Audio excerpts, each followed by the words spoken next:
کم لوگ جب اپنی گاڑی یا جہاز سے اترتے ہیں تو ان کے استقبال کے لیے زمین کو ایک لال رنگ کے قالین سے چھپا لیا جاتا ہے۔ انتہائی مہنگے اور آرام دہ جوتے پہن کر بھی یہ نہیں چاہتے ان کے قدم اس عام زمین پر لگیں جس پر عام لوگ چلتے پھرتے ہیں۔ ان میں اور ان عام انسانوں میں کچھ تو فرق ہو جن کو یہ انسان کم کیڑے مکوڑے زیادہ سمجھتے ہیں۔ یہ لال رنگ ملتا بھی ایک کیڑے سے ہے۔ کوچونل نامی ایک کیڑے سے یہ انتہائی مہنگی پگمنٹ حاصل کی جاتی تھی۔ اس کی قیمت نے اسے وہ شرف دیا کہ وقت کی اشرافیہ نے استقبال کے لیے اسے زمین پر بچھانا شروع کر دیا۔ یہ ایک علامت تھی کہ اس مہنگے رنگ کے قالین پر چلنے والا انتہائی قیمتی انسان ہے۔ ہالی ووڈ نے اپنے آسکر ایوارڈ کے لیے بھی یہی ریڈ کارپٹ استعمال کیا۔ 16,500 مربع فٹ اس قالین کو بچھانے میں 2 دن لگتے، لیکن اس پر چل کر سٹیج تک جانے کے لیے کچھ لوگ زندگی وقف کر دیتے ہیں۔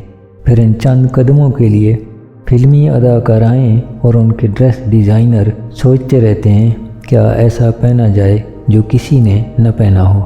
کوچونل کیڑے سے ایک اور بھی بہت کام کی چیز ملتی ہے۔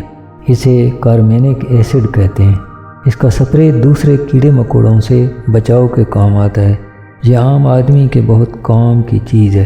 وہ عام آدمی جس کے راستے میں کوئی ریڈ کارپٹ نہیں، اسے کبھی سرد و گرم تو کبھی نرم، کبھی وقت کے سخت نوکیلے راستوں پر چلنا ہوتا ہے۔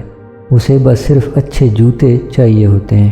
زمین اس کے لیے قالین نہیں بن سکتی، لیکن اپنے پیر وہ جوتوں میں ضرور ڈال سکتا ہے۔ اسی لیے جوتوں کی تاریخ بہت قدیم ہے۔ ریڈ کارپٹ سے بہت ہی زیادہ قدیم یہ تاریخ بتاتی ہے کہ انسانیت یہاں تک اس عام آدمی کے قدموں پر ہی چل کر پہنچی ہے۔ اگر ریڈ کارپٹ کے کیمروں کی چکا چوند اور گلیمر نے آپ کے دل میں فضول خواہشات کے کیڑے مکوڑے پیدا کر دیے ہیں تو آپ ان پر کوچونل سے حاصل کارمینک ایسڈ کا سپرے کریں۔ اس قالین کا سفر بہت مختصر ہوتا ہے۔